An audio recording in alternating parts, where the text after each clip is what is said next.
Building a great phone is tough, but building a great phone on a budget has got to be even tougher, and yet OnePlus has been trying this for years with honestly very good results.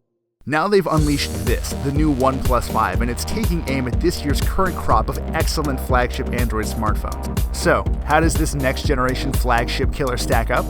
Well, as you'd expect, pretty damn well. There are a few things you should know. First, I've been testing the top-of-the-line OnePlus 5 with 8GB of RAM and 128GB of storage. This model will set you back $540, but that seems pretty reasonable considering the level of performance you get. There's also a version with 6GB of RAM and 64GB of storage for $480, which is more in line with what recent OnePlus phones have cost. Oh, and one more thing, the base level OnePlus only comes in gray, but this fancier version only comes in black. I know, I'm also super annoyed by this. Otherwise, these phones are identical. They both use the same Snapdragon 835 chipset with clock speeds that top out at 2.45 GHz, along with the same Adreno 540 GPU and 3300 mAh battery. They also share a 5.5-inch AMOLED screen running at 1080p, which happens to be the single most conservative thing about this phone. It's a no-nonsense screen that reproduces colors well and is plenty bright to read under the summer sun. You can change the color gamut to suit your taste if the default isn't your thing, but that's really it. It's a perfectly nice display that just won't blow anyone's mind. All of that fits really nicely inside the 5's anodized aluminum body, which happens to be the thinnest one OnePlus has ever used for a flagship phone. Not everyone will love the design though. It bears some similarities to the iPhone, though I find the comparisons pretty overblown. To me, it just comes off a little generic, which is kind of a shame considering how distinctive OnePlus devices used to look.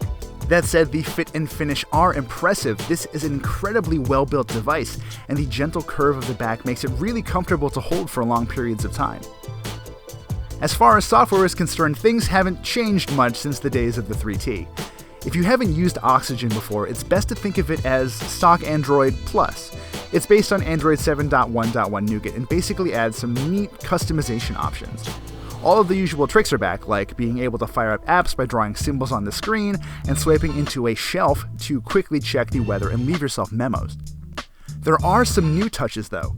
There's a Do Not Disturb mode specifically for gaming, which automatically blocks notifications from rolling in when you're mid-match. More useful for me was a reading mode that makes the screen go grayscale when you launch certain apps like Kindle or the New York Times. It probably won't replace my e-reader, but I sort of fell in love with it when I was reading in bed at night. There's also a secure box for storing sensitive files and apps from prying eyes, which I'm sure some of you will be very pleased about. Beyond that, most of the changes are pretty subtle.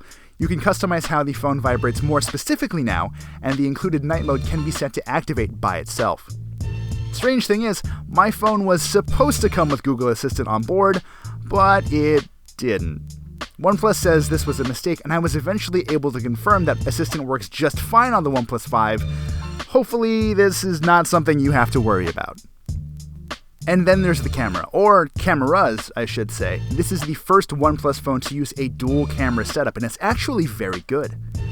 Most of the time, you'll be using the 16-megapixel main camera, which stacks up very well against devices like the Galaxy S8.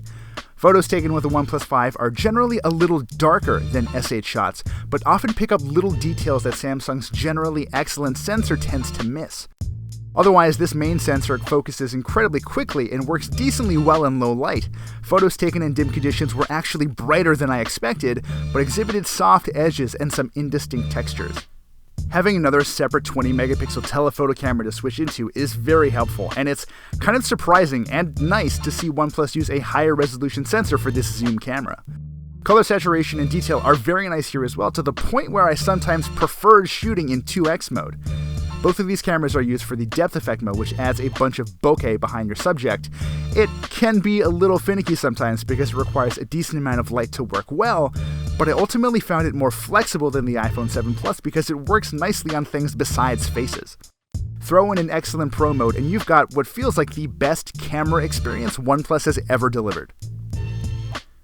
As you'd expect, this combination of parts makes for some seriously impressive performance. It's actually weird how effortless doing things on this phone feels. Multitasking and high-end games prove to be no problem for this thing, and it absolutely smoked the rest of this year's flagships in our suite of benchmark tests. Long story short, this thing just flies. Battery life was also quite good. I routinely got a full day and a half out of the OnePlus 5, which is a little better than I did with its immediate predecessor. Curiously, it wasn't quite as good as the 3T in our standard video rundown test. The phone lasted for just over 15 hours compared to just over 16 on the 3T. All told, it's very hard not to like the OnePlus 5. It's blazingly fast with a surprisingly good camera and solid battery life. Its software leaves Android mostly alone, and the price tag means true flagship power is within your reach without destroying your wallet. Is it perfect? No. But building a phone like this is an exercise in compromise, and the balance that OnePlus has struck between form and functionality and price is just excellent.